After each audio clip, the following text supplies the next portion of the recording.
Bonjour à tous, bienvenue sur ma chaîne Les Humeurs de Sarasno. Aujourd'hui, j'ai la chance de recevoir Alban Bourdi et Marjorie Levasseur pour un livre qu'ils ont écrit à quatre mains et dont ils vont nous parler comment ils ont décidé d'écrire ce livre tous les deux, enfin ensemble. Déjà, je vais leur laisser la parole, à savoir se présenter. Alors, Alban et Marjorie, pouvez-vous vous présenter en quelques mots, s'il vous plaît? Bonjour Sarah, bonjour tout le monde. Comme tu as dit Alban, Marjorie, je me suis dit, je vais suivre l'ordre que tu as dit. Donc voilà, alors se présenter, c'est ça la question, hein. Exactement, oui, en quelques mots. Oui, en quelques mots, c'est ça le challenge, hein, c'est le quelques mots. Je suis écrivain, donc j'ai écrit ce livre dont tu viens de parler, donc avec Marjorie, et puis sinon j'ai créé l'association Surdouessance il y a 8 ans et demi, et une association donc qui existe et en France et en Suisse et qui traite de la neuroatypie en général et particulièrement du HPI et de l'hypersensibilité. Je pourrais dire plein d'autres choses pour me présenter, mais je pense qu'on en parlera un peu plus tard, comme c'est quelques mots, je vais rester là-dessus. Ok, merci Alban. Je laisse la parole à Ah, Marjorie. ok. Donc moi je suis aussi écrivaine depuis 8 ans maintenant, en majorité dans l'auto-édition, un petit peu en édition traditionnelle et puis voilà, puis j'ai participé au Trésor avec Alban. Je ne sais plus, c'était en 2020 il me semble, premier On contact a pour écrit en ce prix. 2020, oui. Ouais, voilà. Et c'est l'occasion de développer un peu plus aussi.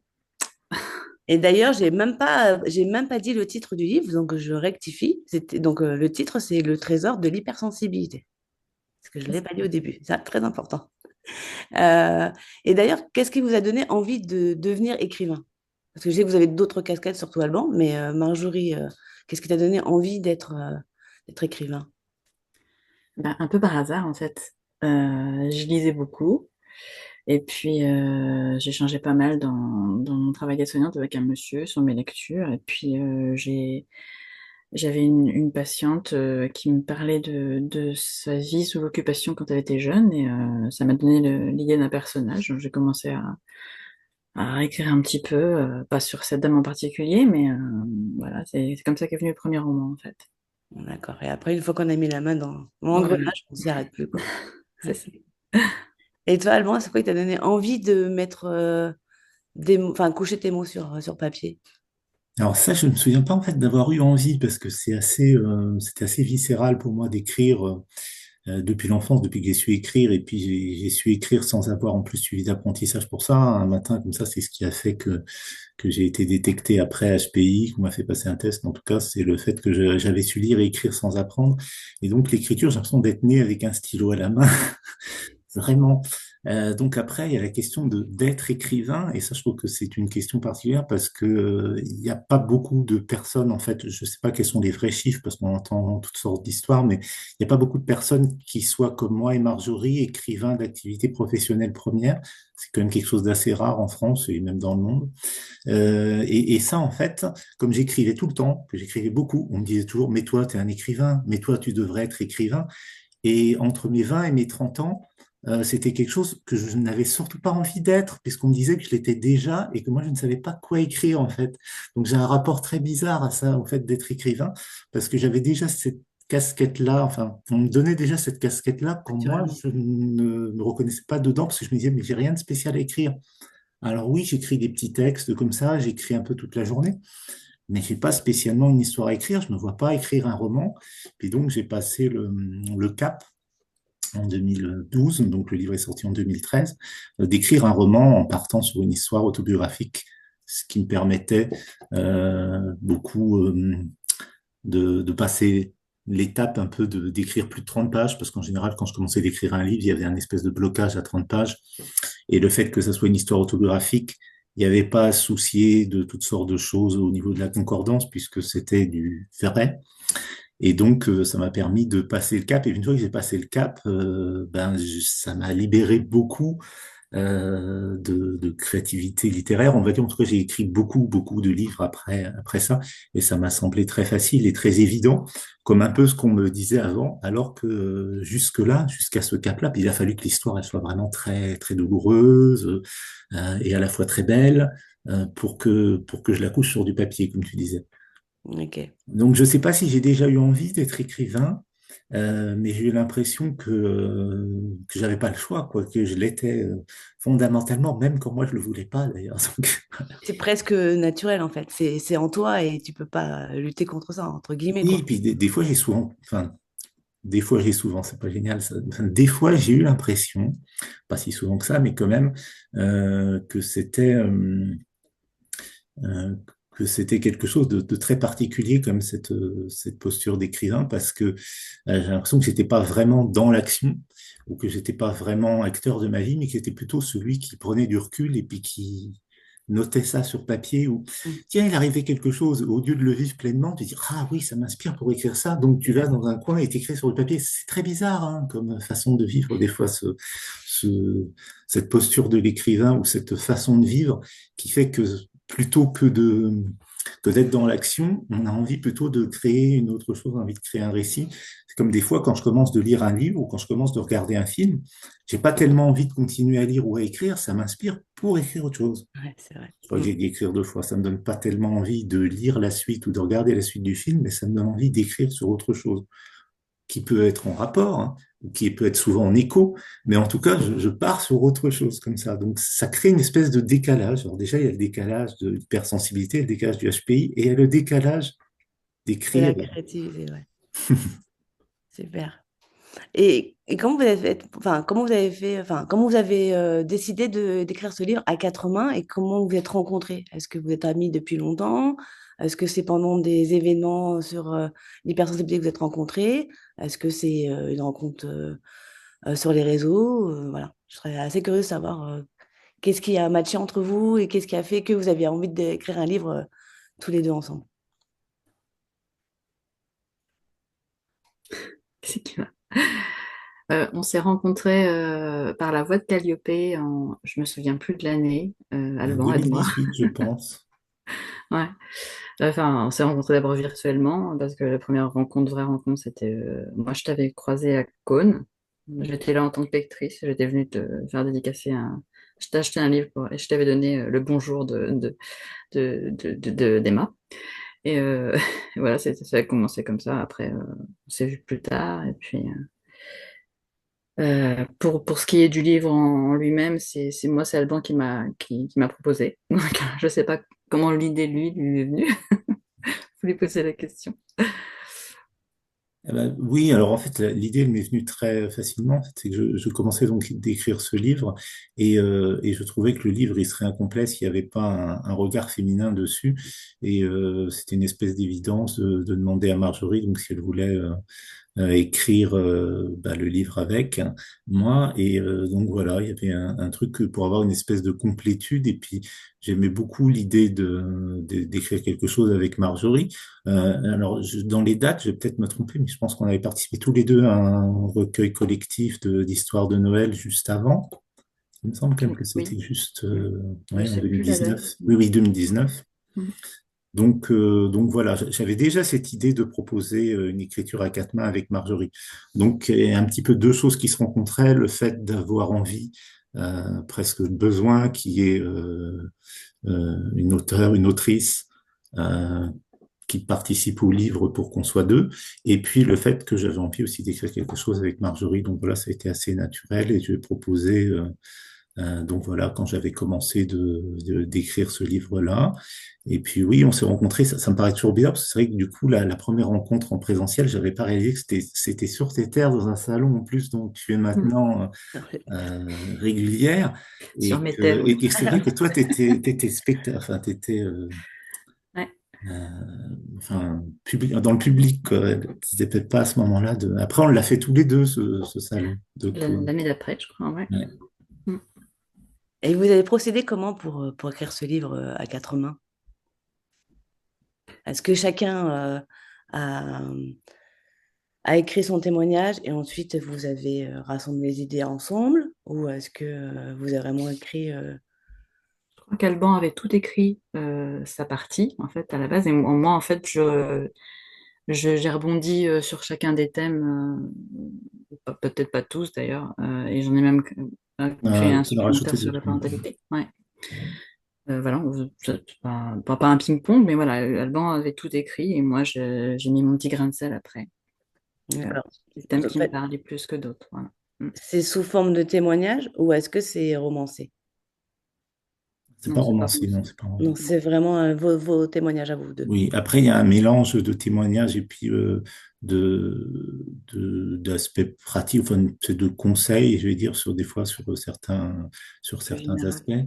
Et puis aussi qui relate aussi des fois, enfin, c'est-à-dire c'est aussi du témoignage, mais c'est aussi des fois je peux parler de certaines personnes que j'ai rencontrées ou à qui j'ai eu affaire, qui complètent un petit peu mon simple témoignage personnel. D'accord. Donc, comme on l'a dit, c'était donc sur l'hypersensibilité, le thème de votre livre. Donc, c'est plus un livre astuce qui pourrait aider d'autres hypersensibles à se reconnaître et à se dire peut-être que moi, je vais peut-être essayer de gérer mes émotions comme il le fait Alban, comme le font Marjorie. C'est dans cette idée-là. Et aussi pour montrer que l'hypersensibilité, c'est pas genré, que l'hypersensibilité euh, a d'autres particularités qu'on ne connaît pas forcément ou on les connaît mal. Est-ce que c'est ça le but de l'objectif de votre livre?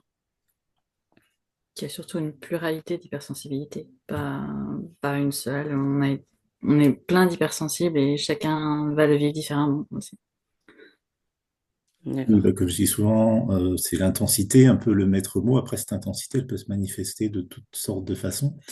Et le moteur premier pour moi de ce livre, c'était vraiment le côté vintage sensitivity, donc sensibilité avantageuse, c'était de donner vraiment une vision euh, positive, sans concession, sans maquillage, mais qui soit résolument positive, parce qu'il y avait une espèce de réponse à certains discours que je trouvais vraiment trop négatifs sur l'hypersensibilité, qui présentait vraiment trop ça comme un fardeau et comme quelque chose de difficile à gérer. Donc il y avait vraiment une grande volonté d'apporter un regard positif là-dessus, c'est-à-dire se livrer sans phare, mais d'une manière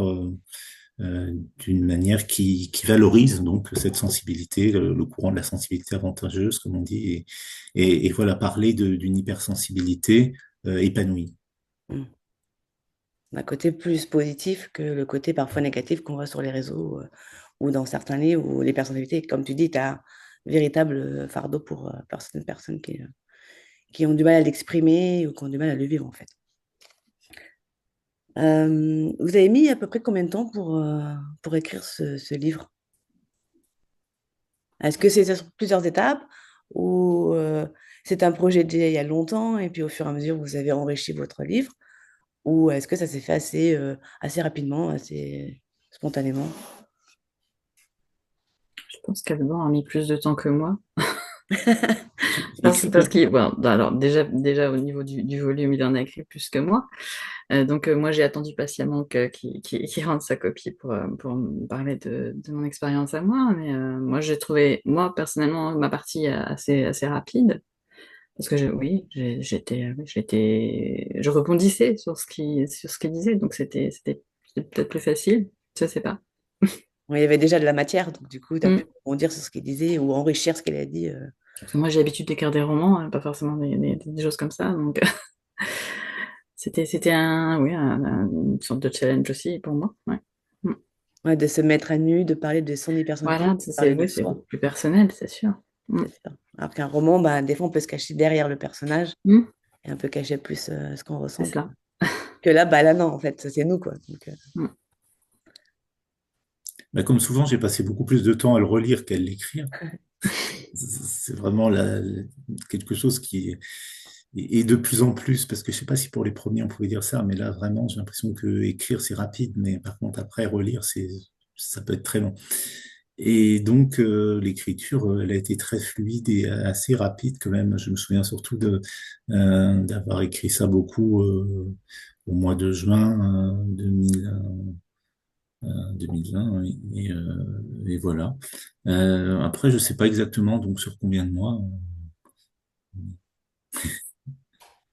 Il y a eu beaucoup de choses aussi. Oui, oui, oui. Enfin, j'avais écrit plus de matériaux et j'ai sélectionné. Donc, c'est assez rare que je procède comme ça. Donc, c'est vrai que c'est peut-être bien de le préciser là. C'est qu'en général, euh, j'ai pas trop ce truc de faire des coupes. Et là, j'ai fait quand même pas mal de coupes dans le texte parce que ça pouvait m'amener des fois sur des choses que je me suis dit, bon, ça se répète peut-être un peu trop.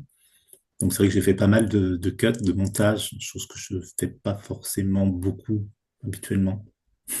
Ouais, puis une pensée en emmène une autre, une idée en emmène une autre, et on avait tout envie d'écrire, quoi. Ben, oui, c'est ça. Puis en plus, comme c'est très libre, enfin, on est parti sur différentes thématiques. Donc on part sur une thématique et puis on livre chacun notre témoignage, ce qu'on a envie de partager par rapport à ça. Et c'est vrai que oui, effectivement, ça pouvait rebondir sur d'autres choses. Donc et puis ouvrir d'autres choses que j'ai coupées, mais que j'ai mis de côté pour me dire ça sera mieux dans un autre contexte parce que là, ça ferait peut-être un peu trop. Et puis voilà. Dans un autre livre qu'on aura la chance de lire, du coup. Donc ça, c'est plutôt bien. Ça apporte d'autres créativités, donc c'est génial. Et par rapport donc à vos livres respectifs, j'aimerais savoir lequel de vos livres vous préférez le plus dans les vôtres. Vas-y, Alban, commence. Ça, c'est la question un peu plus dure. Alors, il y a quelque temps, enfin jusqu'à il y a quelque temps, j'aurais répondu clairement mon premier, le roman Chute ascendante, parce que celui-là, j'ai un rapport vraiment très particulier avec, parce que c'est très très intense en émotion, parce que je trouve qu'il y a une qualité d'écriture qui est venue naturellement comme ça, spontanément, que je ne trouvais pas avoir retouché. Enfin, j'ai l'impression, déjà, c'était très peu retouché. C'est bizarre parce que j'emploie le double mot de retouché, mais j'ai pas l'impression. Il y avait une espèce de grâce dans ce que je ressentais au niveau de l'écriture, et j'ai pas une autre expérience que je trouve ressemblante à ça. Après, je pense que je change un petit peu d'avis là parce que c'est bien des choses comme ça qui sont dans l'intensité, dans la grâce, même s'il y a un côté douloureux dans l'histoire aussi. Mais je peux trouver que du coup, quelque chose de plus travaillé et peut-être de plus sobre peut aussi arriver à quelque chose que je peux plus apprécier. Donc maintenant, je serai un peu moins tranché et je pourrais dire aussi que j'aime beaucoup comme livre L'être à un jeune zèbre, hein, parce que c'est un projet aussi spécial où c'est l'éditrice qui m'a proposé en fait d'écrire pour les jeunes. Et ce livre-là, en fait, je l'ai écrit en une après-midi. Je crois pas qu'on puisse battre le record au niveau au niveau temps court pour écrire un livre. Bon, c'est quand même un livre qui est pas très épais, puis en plus qui a été illustré après par un dessinateur, sinon ce serait encore moins épais. Mais ce livre-là, il y a une espèce de d'immédiateté. Et puis, je suis parti sur le fait d'essayer d'écrire ce que j'aurais aimé lire quand j'avais 8 ans. J'ai pris vraiment le repère à 8 ans. Et donc, ce livre-là, euh, il y a quelque chose de particulier qui peut-être en prenant de l'âge, euh, peut-être plus en accord, je vais dire, avec quelque chose de profond que le premier, que donc le roman Chez Ascendante, qui a quand même été écrit dans une période très intense, mais enfin, qui était assez compliquée et assez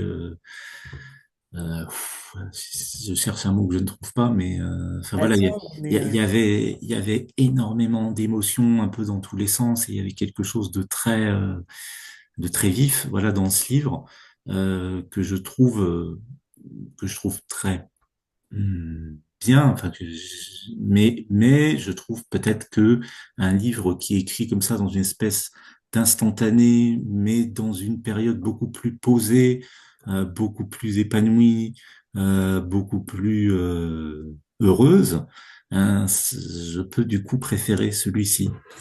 Mais c'est deux phases différentes en fait, hein. ouais, c'est deux choses Il y a différentes. il y a le livre écrit dans une période, un truc sans nuage, et puis l'autre qui est écrit au milieu de la tempête. Que des émotions, quoi. Un artifice d'émotions. Oui. Et toi, Non, Marjorie? j'ai pris. Moi, me demander ça, c'est un peu me demander lequel de mes enfants je préfère. Mm. C'est compliqué. Ouais, j'imagine. Mais je dirais comme ça spontanément, j'irais pardonner à la vie parce que le personnage principal, même si c'est un homme, me ressemble beaucoup. Donc c'est un petit peu mon alter ego masculin. Et c'est un personnage hypersensible et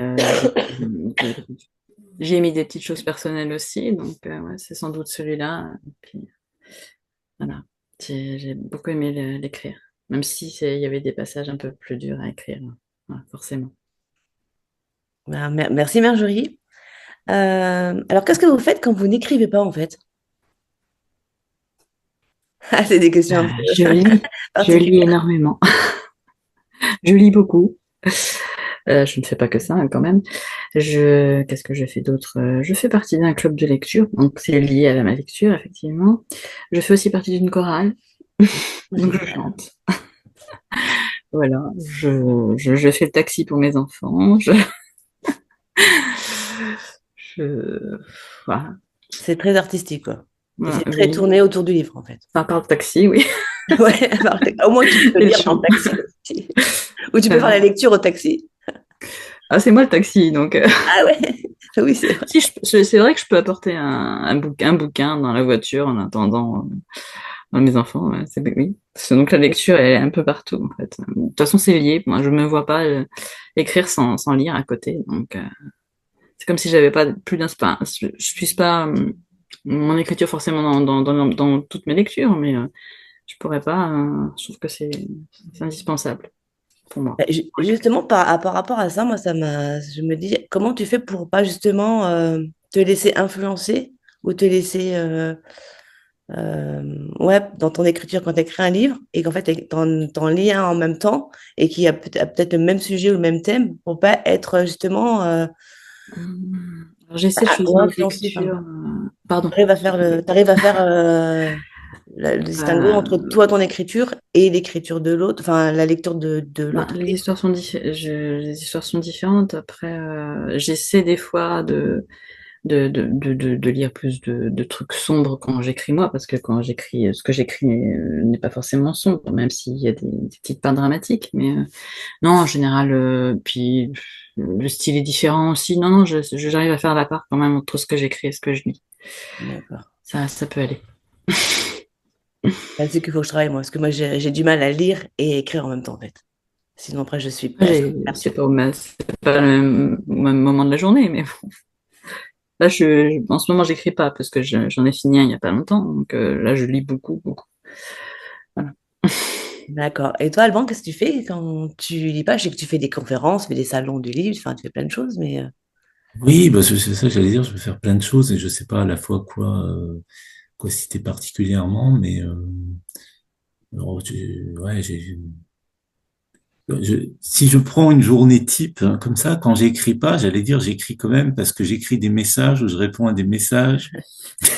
Je veux dire, c'est encore de l'écriture, c'est plus écrire des livres, mais c'est quand même, enfin, je passe quand même beaucoup de temps à écrire sur un clavier, ou, enfin, même si j'écris souvent mes notes quand même à la main et que je les reprends après à l'ordinateur, mais c'est vrai que c'est quand même beaucoup fiable, mais sinon, bah, je sors, je prends l'air, je voyage beaucoup quand même, faut dire aussi, et puis, bah voilà, je rencontre beaucoup de personnes, je passe du temps beaucoup avec des amis, et puis, effectivement, j'organise des événements ou aussi beaucoup, enfin dans les voyages, c'est souvent lié aussi à des événements où on m'invite ou alors que j'organise des événements qui peuvent être aussi bien tournés sur les thématiques, donc hypersensibilité, que plus du livre ou autre.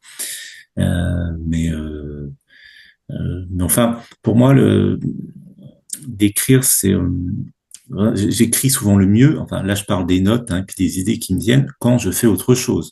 Donc, souvent, bah, c'est quand je vais voyager, justement, ou quand je vais être en promenade ou à faire, ou même à parler avec d'autres personnes, que vont me venir des idées, donc je note dans un coin.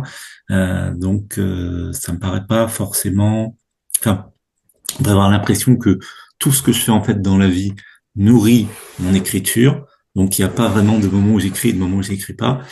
Et il peut avoir aussi l'impression quand même que tout est un peu conjugué avec l'écriture quoi quand je fais quelque chose.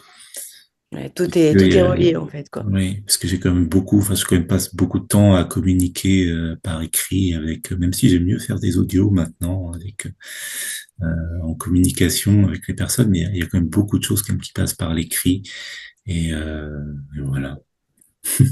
Et même D'accord. si, donc, je voulais dire, pour compléter le truc des audios, c'est que c'est vrai aussi, j'ai plus de plaisir maintenant, au niveau vraiment plaisir, hein, à communiquer avec des personnes, par exemple en conférence, que en écriture, alors qu'avant, j'étais vraiment, comme je disais tout à l'heure, le fonctionnement typique de l'écrivain, c'est-à-dire qu'il est beaucoup plus à l'aise avec sa feuille et à écrire pour communiquer que en face à face.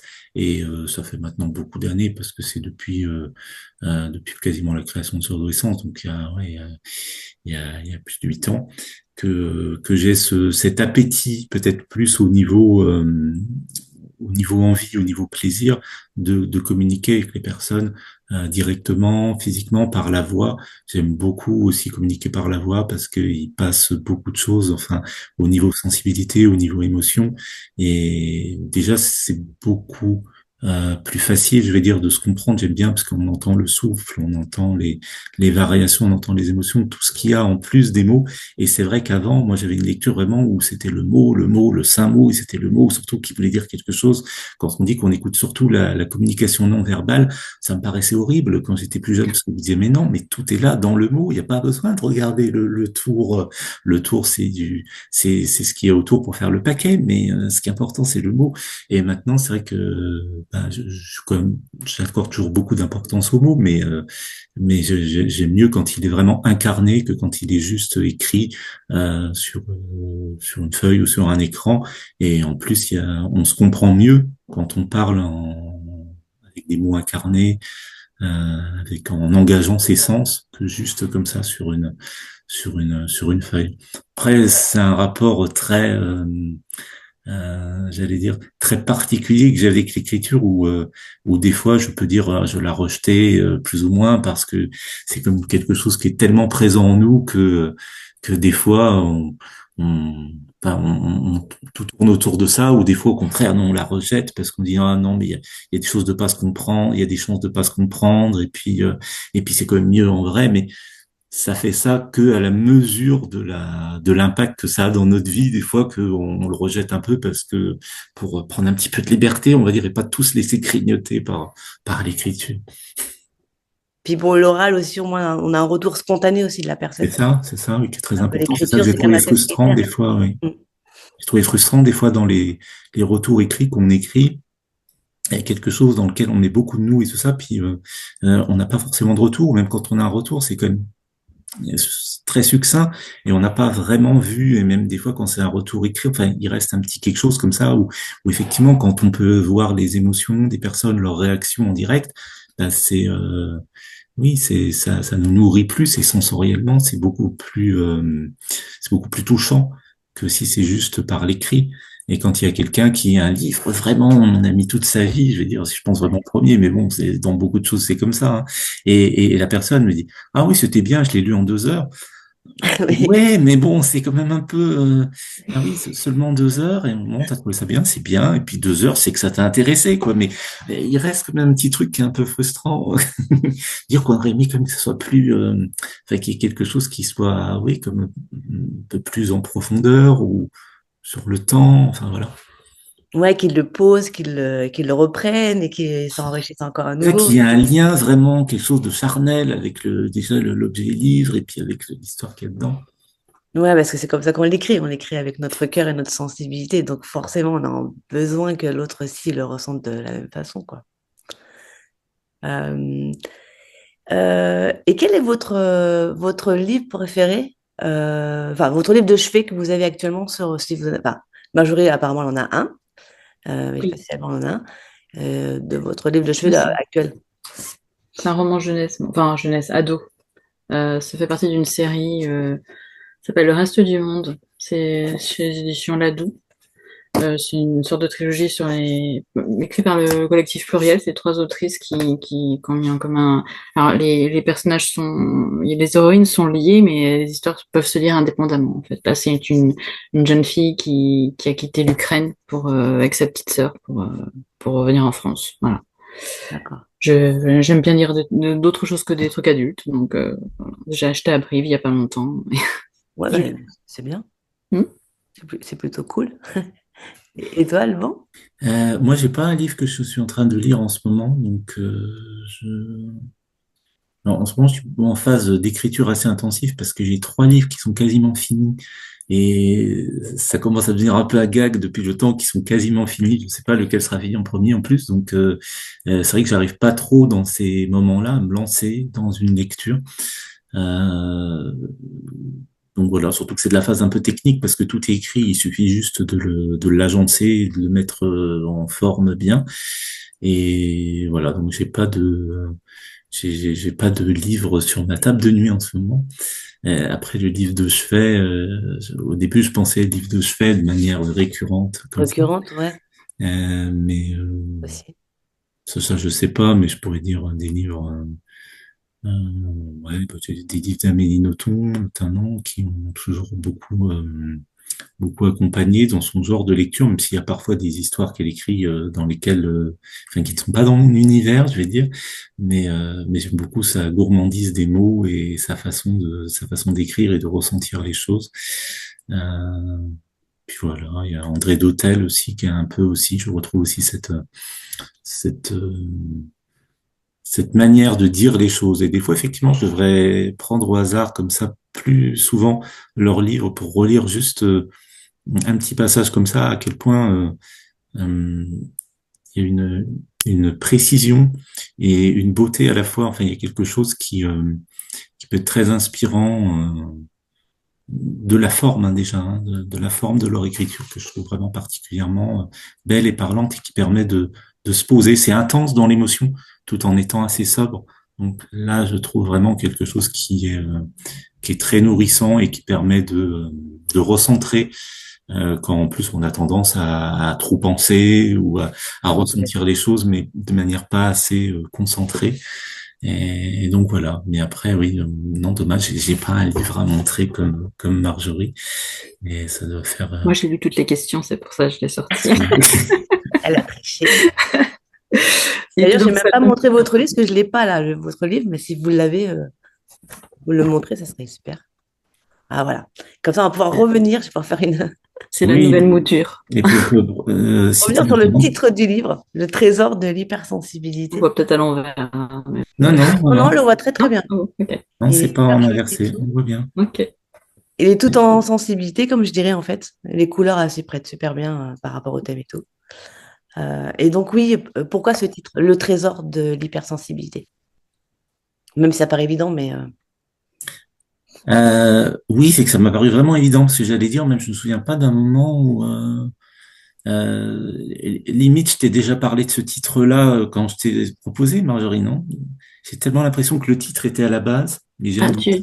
tu en as parlé un petit peu tout à l'heure, tu voulais voir les choses, les Oui, présenter oui. Non, mais je veux dire, j'avais d'une façon déjà le titre positive. en tête quand je t'ai proposé au Ah, début. le trésor, ben, parce que c'était, oui, une question de richesse émotionnelle, que ça nous apportait plus, sans doute, voilà, que c'était quelque chose en nous qui, je me souviens plus exactement comment tu me l'as présenté, parce Oui, que non, mais c'est surtout que je veux dire, j'avais déjà le titre, quoi. C'est ça que je te dis. oui, oui, oui, tu avais déjà le C'est pour titre. dire du coup que c'était venu très tôt le titre.